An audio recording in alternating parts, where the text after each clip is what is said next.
We were on vacation in July of 2014. Normally, what we would do is we would meet up with Kelly and Ian for evening time and have dinner, and then the rest of the day we would just spend gallivanting all over the city. Dave just didn't want to do that. He just wasn't up to a kind of free range roving all day. So we were doing something small in the morning, and then by lunchtime he was just wiped out. I started smoking as a 12-year-old back in the 60s and smoked for pretty close to 50 years of my life. It was very, very difficult for me to breathe. I didn't think about that at the time. I just thought, oh, he's tired from a school year. So we get home and we see this ad in the local newspaper. Moffitt had just gotten a federal grant where they would do CT scans on your lungs for $150 if you had smoked for 50 years and been one pack a day. That was me. And Dave went, and the next morning they called and said, we'd like for you to meet with Dr. Tan. When do you think you could be here? And he told me that I had stage 4 lung cancer.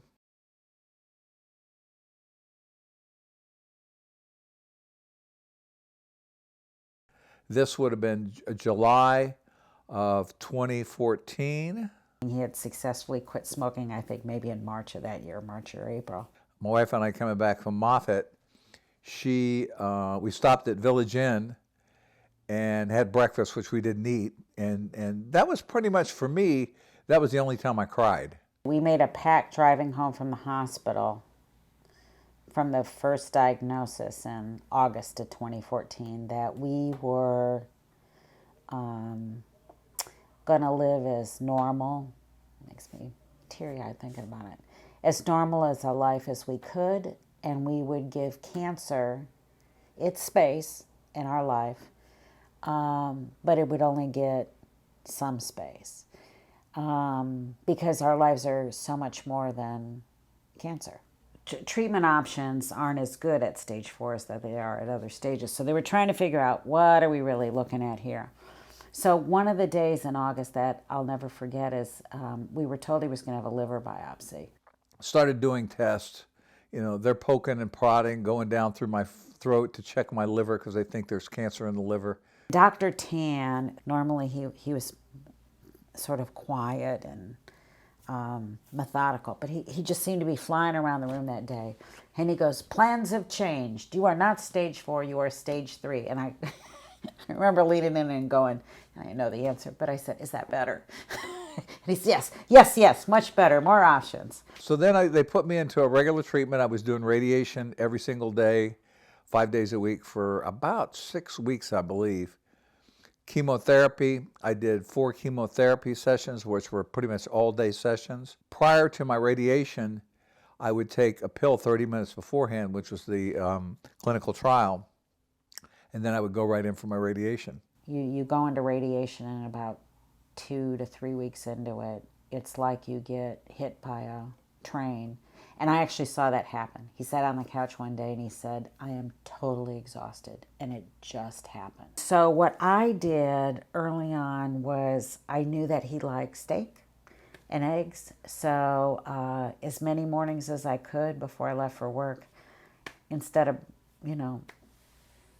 fixing cereal for him or a smoothie or whatever, I was frying up a steak and an egg. What we tried to build from that point was we were still going to do the things we wanted to do. We would still have the dinners at our house. And so I really tried to keep kind of making home sort of the happy space. They were doing CT scans of me every 3 months. The end result was by December of that year, my tumors had shrunk. They weren't growing anymore. We get an all clear that progress had been made. And we've never not had an all clear since January 6, 2015. 2 years later, I'm at work, and I was using a cane at work, which, and I had a hard time walking.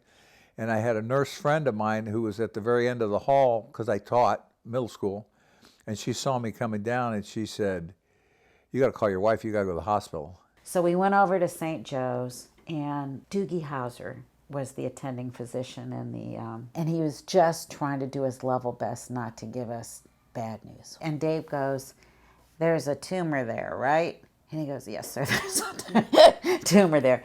And I think he just couldn't believe how relaxed we were.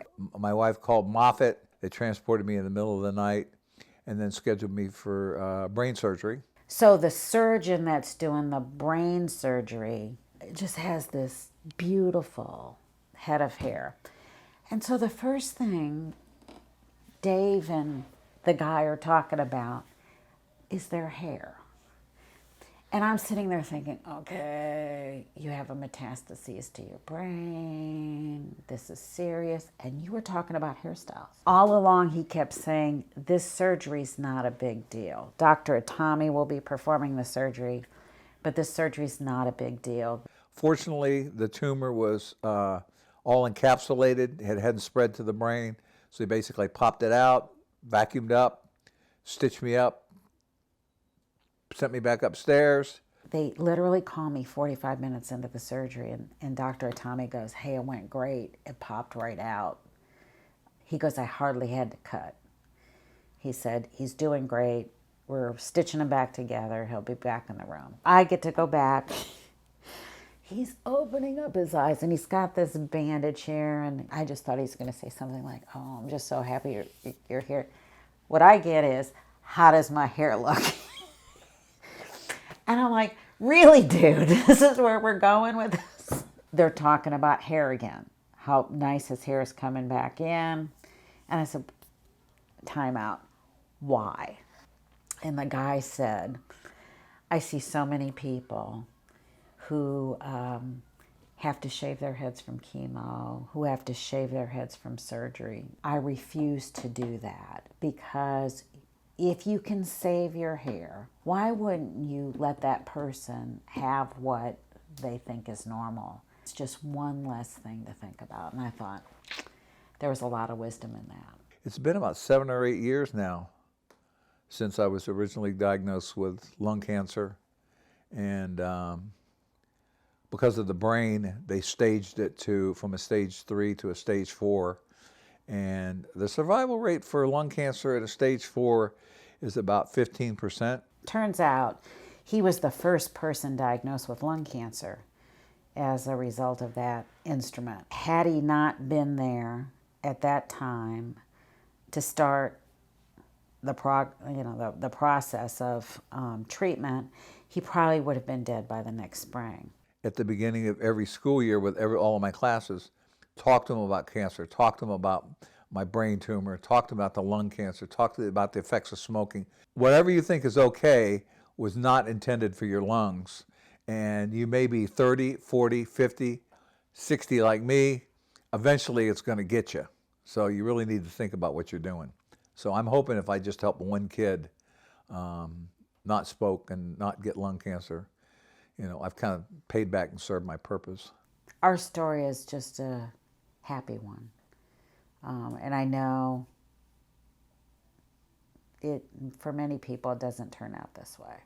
So I'm cognizant of that. I'm grateful.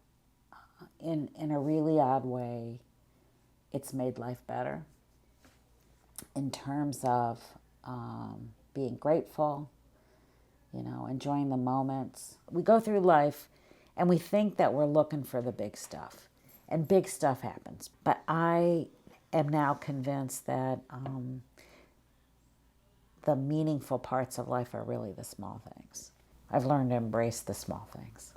I'm alive today, almost 8 years later. So, this is, as far as I'm concerned, this is all borrowed time.